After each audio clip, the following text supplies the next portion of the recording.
speaking of Jumbo Joe, Yeah. Battle of Florida. We're not really going to be speaking about Jumbo Joe. No, we're not. We're not going to be speaking of him at all. Look, I'm tired of saying, okay, so let's talk about, as the segue, I if ever I have an opportunity, I'm going to take a good segue. Okay. And that there was, well, it wasn't a good segue, but it wasn't, It wasn't. Battle of Florida. What are you thinking? This is everything in me wants to say Florida's going to win this series. Really? Everything in me wants to say Tampa's going to win this series. But I'm picking Tampa. Oh, you prick. Everything in me wants to say that Florida's going to win the series, but I'm going to pick the Lightning. Although the Braden Point thing might just be too difficult to overcome. He's their drivetrain. Yeah. He's their drivetrain. He's their best clutch player. But you sit there after game 7. Yeah. And you look into Steven Stamkos' eyes and he goes, well, you know what? We've established a culture here where we do whatever it takes to win. It doesn't matter who, it doesn't matter how, it doesn't matter when. Yeah. And they played with the heart of a champion. And yeah. I think I don't think it's going to be enough to win 4 series, but I feel like it's going to be enough to win at least 1 more, and maybe 2 more. Yeah.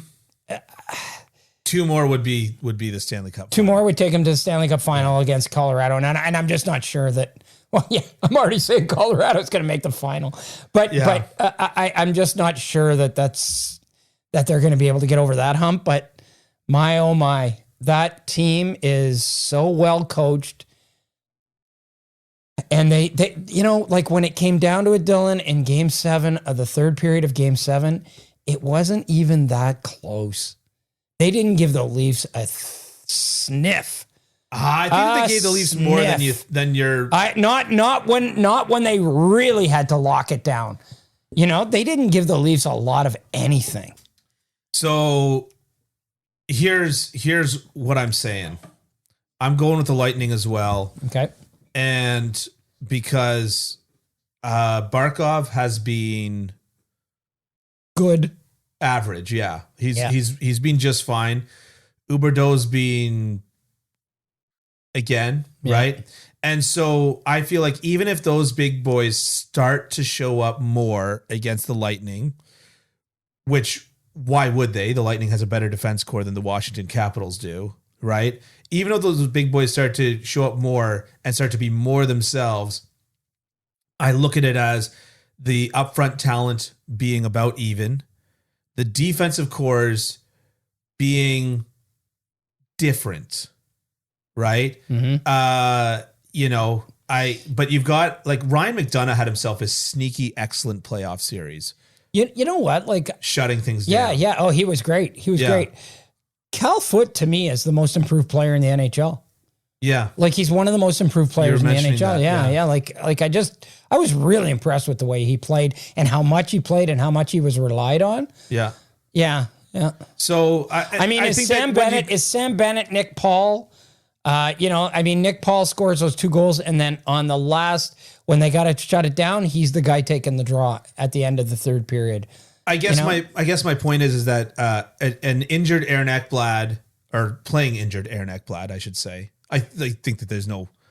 But everybody's playing injured. Well, of course, everybody's playing injured, but he's playing more injured than I think. Victor Hedman is. Yeah. So you take that, and you talk about Huberdeau and Barkov. So what if Kucherov wakes up too? On the other side, exactly. He was sick in that series. Like, it turns out he was sick.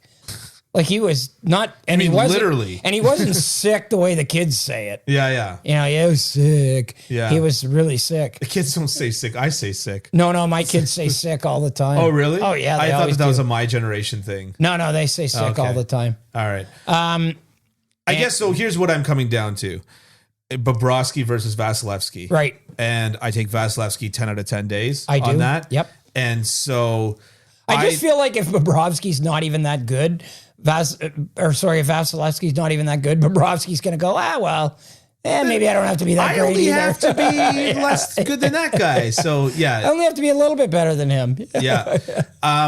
So I take Vasilevsky 10 out of 10 days in that series. And so if you turn around and say, even if Florida's big boys do wake up fully, then maybe that gives them a slight edge over Tampa's big boys.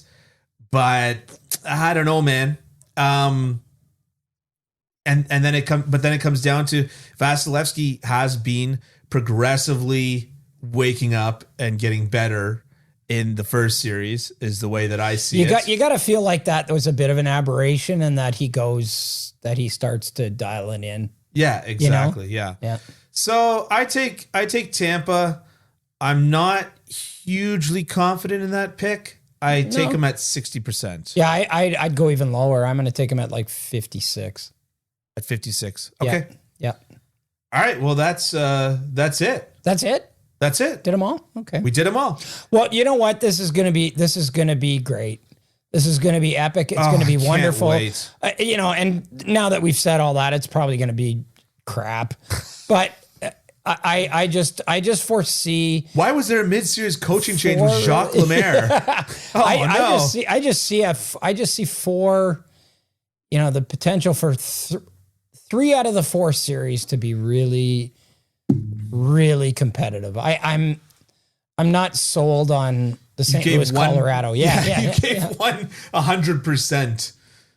Well, yeah, but if you think they're going to win and you have no doubt in your mind, why not go 100%?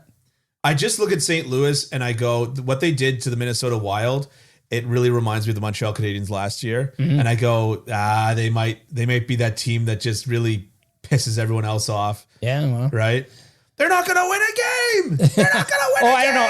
I think they'll win 1 or 2. No, I think they'll just, win 1 or 2. Making a little reference. All right. Well, thanks so much for sticking around to the end of this episode. Check out kencampbell.substack.com. Like they really should. Like you should take the time now to sign up for kencampbell.substack.com. And I wouldn't be saying that if I wasn't personally a subscriber myself. So check out kencampbell.substack.com. Leave us a review on Apple Podcasts, Spotify. They don't do reviews, but they do ratings. And of course, check out the Hockey Podcast Network YouTube channel because we may do another live watch along. I think. Those are hard. They're not easy. Yeah, they're not easy. Yeah. But and then of course check out our YouTube channel. Hockey Unfiltered, and where you can get clips and you can just listen to your team and just enjoy it. Leave comments, chit chat. We're here for it, as the kids say. That's right. Yes. Yep. I'm totally here for it. Okay. Inject that into my veins. All right. Take care, everybody.